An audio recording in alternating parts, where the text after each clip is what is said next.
आता हे जे पार्टनरशिप डीड आहे हे एक दस्त असतो।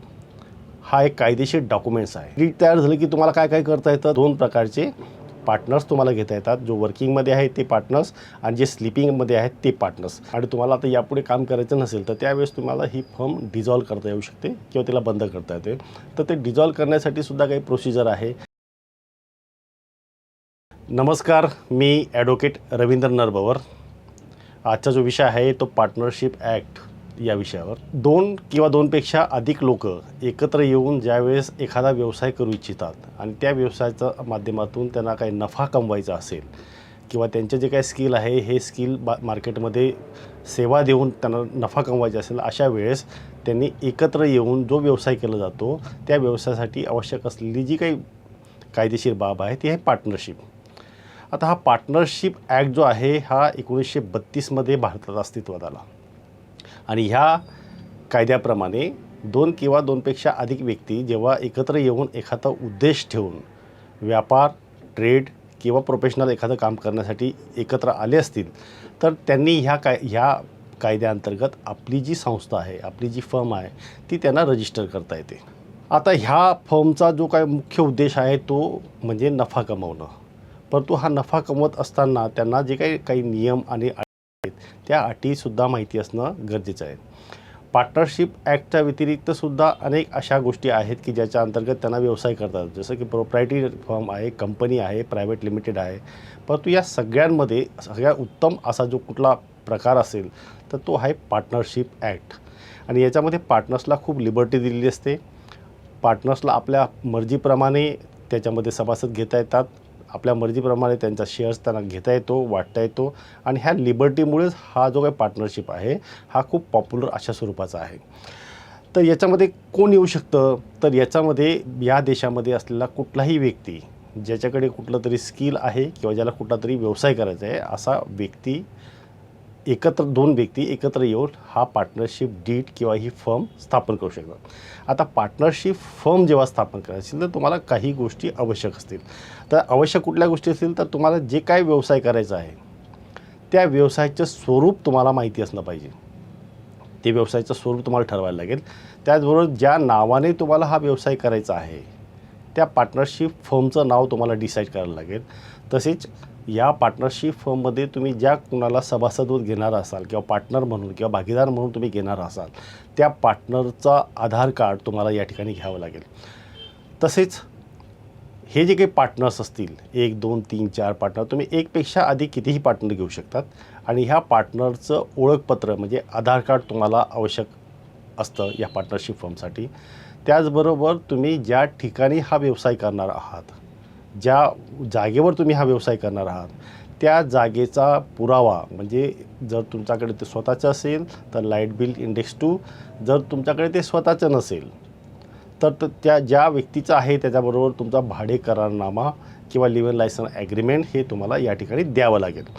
ह्या सगळ्या गोष्टी जर तुमच्याकडे असतील तर तुम्हाला पार्टनरशिप डीड जे आहे ते तयार करता येऊ शकतं आणि त्यात एकदा त्या पार्टनरशिप डीड तुमचं तयार झालं की मग तुम्हाला हा व्यवसाय करता येतो। आता हे जे पार्टनरशिप डीड आहे हे एक दस्त असतो।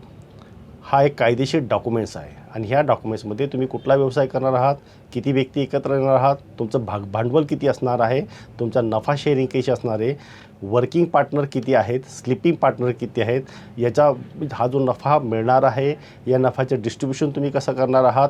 त्याचबरोबर जर ह्या पार्टनरशिपमध्ये जर काय कायदेशीर प्रॉब्लेम किंवा वाद निर्माण झाले तर या वादाचं निराकरण तुम्ही कसं करणार आहात, या सगळ्या गोष्टी या डीडमध्ये तुमचे लिहिलेले असतात। म्हणजे थोडक्यात काय तर तुमचा व्यवसायाचा लेखाजोखा जो असतो हा डीड म्हणून या ठिकाणी लिहिलेला असतो किंवा हा दस्त तुम्हाला तुमचा व्यवसाय करताना सातत्याने मार्गदर्शक ठरत असतं।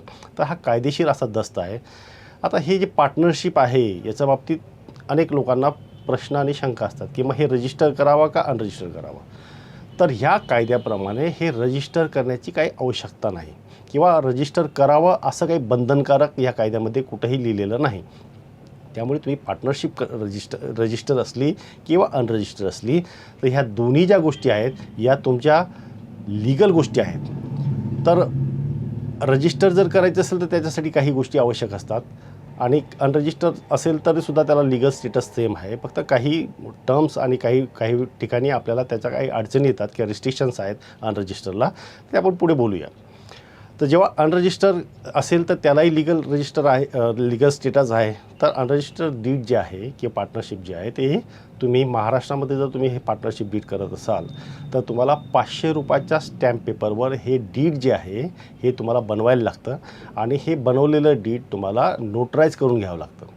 आणि हे नोटराईज केल्यानंतर मात्र मग तुमचं कायदेशीर कामकाज सुरू होऊन जातं. याला कुठेही अडचण येत नाही. तुम्ही इन्कम टॅक्स रिटर्न फाईल करू शकतात, तुम्ही बँकेमध्ये खातं ओपन करू शकतात, तुम्ही तुमचं ऑफिस चालू करू शकतात, तुम्ही लोकांशी व्यवहार करू शकतात. आता रजिस्टरच्या बाबतीत जे आहे की जर समजा तुमच्या फर्म मोठी झाली आणि तुमच्याकडे खूप काही तुम्हाला जागा खरेदी करायची असेल किंवा तुम्हाला ऑफिस खरेदी करायचं असेल किंवा तुमचा एखाद्याने पैसे देणे घेणंचा व्यवहार कंप्लीट केला नाही, तर असे जे काही लिटिगेशन्स आहेत तर अशा लिटिगेशनच्या वेळेस जर तुम्हाला सिव्हिलमध्ये दावा दाखल करायचा असेल, रिकव्हरी दावा असेल किंवा दिवाणी दावा असेल, तर अशा वेळेस मात्र मग तुम्हाला रजिस्टर्ड डीडच आवश्यक असतं.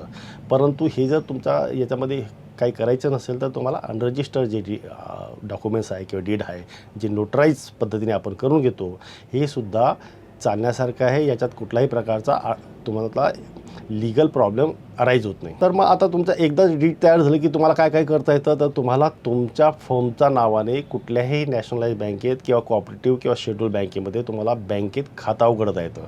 आणि एकदा जर का खातं उघडलं तर तुमचा व्यवहार जो आहे तुमचा व्यवसायाचा तो सुरू होऊन जातो विधिवतपणे. त्याचबरोबर ह्या पार्टनरशिप फर्मचा डीडच्या आधाराने तुम्हाला तुमच्या शॉप ॲक्ट हे रजिस्टर करून घेता येतं, म्हणजे तुम्हाला प्रोप्रायटरशिप करून घेता येतं. त्याचबरोबर तुम्हाला पॅन कार्डला ॲप्लिकेशन्स करून या फर्मच्या नावाने किंवा तुम्ही ज्या नावाने जी फर्म रजिस्टर केली आहे त्या नावाने तुम्हाला पॅन कार्ड स्वतंत्रपणे काढून घेता येतं. जर तुमचा व्यवसाय काही ट्रेड असेल तर तुम्हाला GST नंबर, टॅन नंबर किंवा तुमच्याकडे अनेक व्यक्ती काम करत असतील, मॅन्युफॅक्चरिंग असेल, तर अशा वेळेस तुम्हाला वेलफेअर जो फंड आहे तोही तुम्हाला या ठिकाणी काढता येऊ शकतो. तर तुम्हाला जे काही लीगल फॉर्मॅलिटीज लागतात त्या सगळ्या गोष्टी या ठिकाणी करता येतात. आता हे जेव्हा एकपेक्षा अधिक लोक एकत्र येऊन एखादा व्यवसाय किंवा एखादा उद्देश ठेवून नफा कमावण्यासाठी जर व्यवसायाला एकत्र आली तर मग यांना भागभांडवलसुद्धा लागणार आहे. तर हे भागभांडवल कुठून आणायचं, तर हे भागभांडवल जे आहे ते तुम्ही पार्टनर्सने नगद स्वरूपात किंवा वस्तू स्वरूपात एकत्रितपणे गोळा करूनच हे उभं करायचं आहे. आणि मग हे जेव्हा भागभांडवल तुमचा व्यवसायातनं मोठं जास्त होईल त्यावेळेस तुमचा जो काही भागभांडवलाप्रमाणे जो काही तुमचा नफा ठरवला असेल तर हा नफा जो आहे तो तुम्ही वाटून घेऊ शकाल. आता नफा जो आहे याच्यामध्ये कायद्यामध्ये काय तो ठरवण्याचा अधिकार पूर्णपणे पार्टनर्सनं दिला आहे. तो ते 40%, 50% ज्या पद्धतीने त्यांना योग्य वाटतं त्या पद्धतीने तो नफा जो आहे तो ते डिस्ट्रीब्यूट करून घेऊ शकतात किंवा ते सॅलरी स्वरूपामध्ये घेऊ शकतात.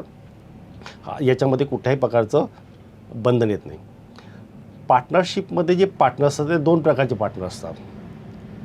तर पहिला जो पार्टनर असतो तो वर्किंग स्वरूपाचा पार्टनर असतो की जो प्रत्यक्ष ते कामकाजामध्ये सहभाग घेतो, काम करतो, प्रत्यक्ष डे टू डे जे काही त्याचा व्यवसाय आहे किंवा जे ते काम आहे याच्यामध्ये तो सहभागी असतो, त्याला म्हणतात वर्किंग पार्टनर.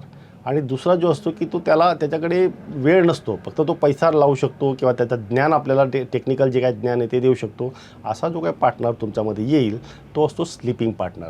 याला डे टू डेचा याच्या कामामध्ये येण्याची आवश्यकता नाही, तर त्याला आम्ही स्लीपिंग पार्टनर म्हणतो. म्हणजे असे 2 प्रकारचे पार्टनर्स तुम्हाला घेता येतात, जो वर्किंगमध्ये आहे ते पार्टनर्स आणि जे स्लीपिंगमध्ये आहेत ते पार्टनर्स. त्याचबरोबर तुम्हाला जर हे पार्टनरशिप एकदा रजिस्टर झाली आणि उद्या असं वाटलं की या पार्टनर्समधले काही पार्टनर्सना आता यापुढे काम करायचं नाही, तुम्हाला नवीन पार्टनर्स घ्यायचे तर त्या पार्टनर्सलासुद्धा तुम्हाला बदलता येऊ शकतो आणि नवीन पार्टनर तुम्ही याच्यामध्ये इन्सर्ट करू शकता. याला काही कायदेशीर प्रोसिजर आहे की जर तुम्ही फॉलो केली तर जुने पार्टनर्स हे रिटायर होतील आणि नवीन पार्टनर याच्यामध्ये येतील. तर असा एक प्रकारचा आहे. आता पार्टनरशिप हे जी आहे फर्म, तर ही पार्टनरशिप फर्म 2 प्रकारची असते. एक असते पार्टनर्स ॲट विल, म्हणजे काय की जोपर्यंत पार्टनरची इच्छा आहे, जोपर्यंत त्यांना काम करायची तयारी आहे तोपर्यंत ही पार्टनरशिप कंटिन्यू चालू राहील, ही डिझॉल्व होणार नाही. आणि दुसरं असतं पर्पज सर्व झाल्यानंतर, म्हणजेच काय की तुम्ही ज्या पर्पजने किंवा ज्या एका उद्देशाने एकत्र आला होतात ते उद्देश जर सफल झालं असेल तर मात्र मग तुम्हाला ही पार्टनरशिप फर्म जी आहे ती तुम्हाला डिझॉल्व करता येऊ शकते किंवा ती पार्टनरशिप ॲटोमॅटिक डिझॉल्व होते. तर अशा ह्या प्रकारचे पार्टनरशिपमधल्या काही रूल्स अँड रेग्युलेशन्स आहेत. आणि हे पार्टनरशिपमध्ये काही जे कायदेशीर पार्ट आहेत की जे एखादा पार्टनर याच्यामध्ये आला तर तो वारसा कायद्याने किंवा तो मेला किंवा त्याचं निधन झालं तर त्याच्या वारसांना तुम्ही पार्टनर्स म्हणून घेता येत नाही. हा त्यातला काही टेक्निकल बाबी आहेत की ते त्याला वारसा कायदा लागू होत नाही. त्याचबरोबर तुम्हाला जर कोर्ट कचेऱ्या किंवा काही असेल याच्यामध्ये होण्याची शक्यता असेल तर मी आर्बिट्रेशनचा क्लॉज याच्यामध्ये टाकू शकतात की असे काही वादविवाद निर्माण झाले तर ते वादविवाद लवादाकडे म्हणजे आर्बिट्रेटरकडे पाठवून तुम्ही तुमच्या फर्मचा मार्फतच त्या ठिकाणी ते सोडवता येऊ शकतात. आणि जर तुमच्या सगळ्या पार्टनरचा उद्देश जर पूर्ण झाला असेल आणि तुम्हाला आता यापुढे काम करायचं नसेल तर त्यावेळेस तुम्हाला ही फर्म डिझॉल्व करता येऊ शकते किंवा तिला बंद करता येते. तर ते डिझॉल्व करण्यासाठी सुद्धा काही प्रोसिजर आहे. तर ते डिझॉल्व करण्यासाठी तुम्ही ज्या गोष्टी सुरू केल्या त्या गोष्टी पुन्हा एकदा बंद करत जायच्या. म्हणजे मग तुम्ही समजा पॅन कार्ड काढलं असेल तर त्यांना कळवायचं की आता याच्यापुढे आमची फर्म काम करत नाही आहे. बँक खातं काढलं असेल तर तुम्हाला ते क्लोजर रिपोर्ट तुम्हाला त्या ठिकाणी द्यायला लागेल तर आम्ही बंद झालो आहे. टॅन नंबर असेल पॅन नंबर असेल त्या ठिकाणी द्यावं लागतं. जर तुमचं काही देणं घेणं कोणाकडे बाकी असेल तर त्या लोकांना तुम्हाला कळवायला लागतं. त्याचबरोबर पेपरला नोटीस देऊन जाहिरात देऊन तुमची ही जी पार्टनरशिप फर्म आहे ती तुम्ही आता बंद करू इच्छित आहात अशा स्वरूपाची जाहिरात देऊन मग तुम्हाला या सगळ्या याच्यातनं बाहेर पडता येईल. तर हा पार्टनरशिप जो ॲक्ट आहे 1932चा हा एखाद्या उद्योजकासाठी किंवा नवीन जे काही उद्योग सुरू करणार आहेत आणि त्या उद्योगाच्या मार्फत त्यांना जर काही उदरनिर्वाह किंवा नफा कमवायचा आहे किंवा त्यांना त्यांचं स्किल कुठं विकायचं आहे तर असे अनेक पार्टनर्स या एकत्र येऊन हे करू शकतात. जगभरामध्ये अनेक मोठ्या फर्म्स आहेत की हे सगळ्या पार्टनरशिप फर्मच आहेत आणि या पार्टनरशिप फर्मच्या मार्फत त्यांनी जगभरामध्ये खूप मोठे उद्योग आणि व्यापार किंवा ट्रेड सुरू केलेला आहे. तर मला असं वाटतं की तुम्हाला आजचा पार्टनरशिप फर्मच्या संदर्भातली जी काही माहिती आहे ही तुमच्या याच्यासाठी उपयुक्त होईल एवढी आशा धरतो. धन्यवाद.